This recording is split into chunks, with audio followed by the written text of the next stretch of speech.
Bonjour à toutes et à tous. Aujourd'hui, j'aimerais revenir sur la pratique essentielle du Jodo Shinshu, tout simplement la récitation du nom du Bouddha Amida, le Nembutsu, Namo Amida Butsu, que j'ai calligraphié juste derrière moi, qui est vraiment la pratique exclusive qu'on a dans ma branche du bouddhisme, le Jodo Shinshu. Donc j'aimerais revenir un petit peu sur l'historique de ce Nembutsu-là, comment est-ce qu'il a été compris, un peu les diverses approches qu'il y a par rapport à cette pratique, parce que ça paraît être une pratique simple, mais en réalité elle a été comprise de plein de façons différentes à travers l'histoire. Donc on va revenir un petit peu là-dessus et je vous donnerai la perspective spécifique du Jodo Shinshu sur le Nembutsu. Si on parle de l'origine du Nembutsu, tout simplement ce Nembutsu vient du Grand Sutra de vie infinie, et notamment du 18e vœu, qu'on avait déjà abordé dans une autre vidéo, qui dit que tous les êtres qui, d'un cœur sincère et d'une foi réjouie, désirant renaître auprès du Bouddha Amida, pourront y renaître, ne serait-ce qu'en 10 commémorations. C'est dit nen. Cette commémoration, à la base, c'est une pensée, mais elle a fini par être traduite vraiment comme étant une récitation du nom du Bouddha, Namo Amida Butsu. Cette pratique-là, à la base, ce n'était qu'une pratique parmi d'autres qui étaient tournées vers le Bouddha Amida. On avait notamment aussi la vénération de ce Bouddha-là, le fait de lire les sutras relatif à ce Bouddha-là, le fait de se prosterner, etc. Il y avait plusieurs pratiques, le fait aussi de visualiser ce Bouddha-là, essayer de voir la terre pure du Bouddha, voir le Bouddha lui-même, voir les habitants de la terre pure, tels que ces éléments sont décrits dans le Sutra des Contemplations. Donc on avait tout cet attirail de pratiques qui était centré autour du Bouddha Amida. Donc ce qui va se passer, c'est qu'au fur et à mesure de l'histoire, les autres pratiques vont finir par doucement passer en second plan, et le Nembutsu, la récitation du nom du Bouddha, va être mis en avant. Tout simplement parce que c'est une pratique qui est facile, qui est accessible à tout le monde, peu importe le niveau d'érudition, peu importe le niveau d'aisance méditative, peu importe le sexe, le genre, l'âge, etc. Toutes ces choses-là n'ont finalement aucune importance. Cette pratique, elle est accessible à tout le monde. Et donc, dans l'histoire du bouddhisme japonais, c'est vraiment Honen Shonin, le maître de Shinran Shonin, le fondateur de l'école Jōdoshu, qui va le premier insister sur cette notion de Nembutsu, en tant que récitation du nom du Bouddha Amida, comme étant la seule pratique nécessaire pour renaître auprès de ce Bouddha-là. Il va considérer que toutes les autres pratiques tournées vers le Bouddha sont intéressantes mais sont auxiliaires, donc quitte à choisir, autant choisir vraiment la pratique centrée et efficace du vœu qui est le Nembutsu, Namo Amida Butsu, et toutes les autres pratiques qui n'ont même pas de lien avec le Bouddha Amida devraient être complètement abandonnées. Donc il va vraiment, on va dire, tailler à travers les pratiques bouddhistes pour finalement arriver par épuration jusqu'à la pratique qu'il considère comme étant à la fois la plus efficace et la plus simple, qui est la récitation du Nembutsu, Namo Amida Butsu. Cette pratique, elle a été comprise de pas mal de façons différentes à travers l'histoire. À la base, elle était conçue comme étant un moyen tout simplement d'effacer ses fautes, d'effacer le karma négatif que l'on aurait pu accumuler sur des milliers, voire millions de vies. On considérait qu'une seule récitation du nom du Bouddha Amida était tellement chargée de mérite qu'elle permettait d'effacer vraiment des fautes commises pendant des âges incalculables.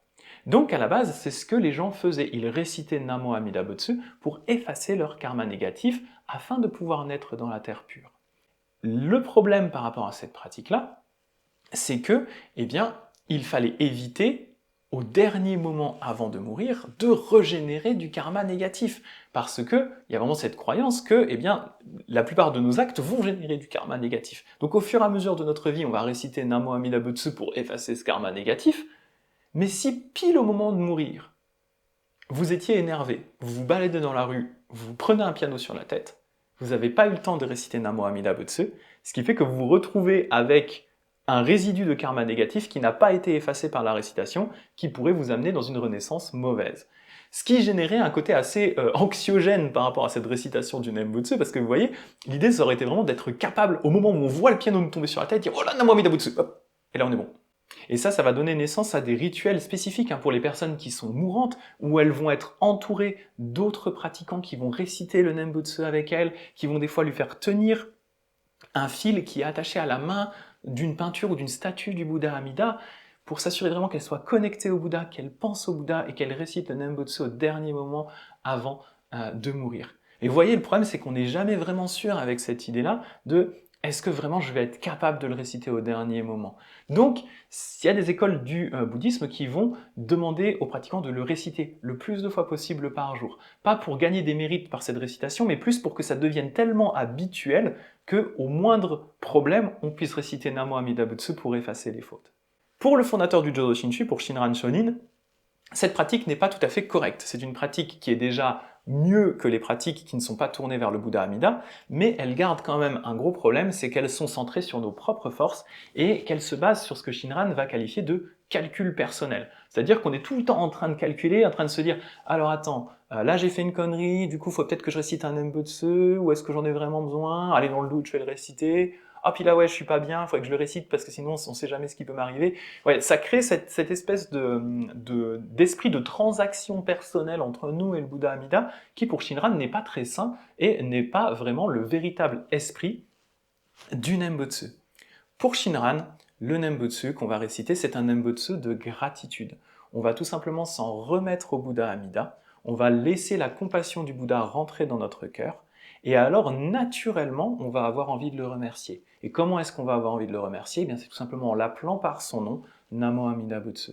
Et donc cette récitation n'est plus une récitation issue du calcul, c'est vraiment une récitation de pure gratitude. On n'estime pas en fait dans le Jodo Shinshu que le Nembutsu va être utilisé pour effacer nos fautes. On ne va pas estimer que le Nembutsu est là pour nous rendre meilleurs, mais tout simplement pour remercier le Bouddha Amida.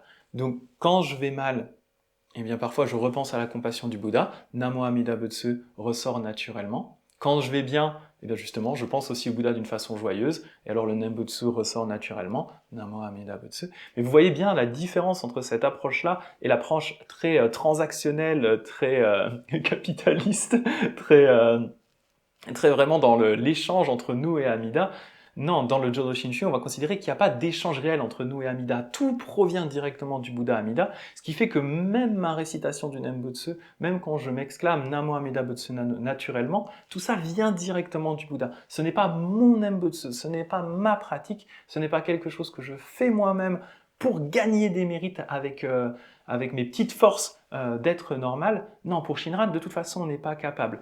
Même si on récitait ce Nembutsu, avec ce pouvoir personnel, avec cette force qu'on pense avoir en nous, eh bien pour lui, ce ne sont que des mérites qui sont de toute façon empoisonnés par toutes nos pensées négatives, tout le fond de notre être qui n'est pas forcément bon.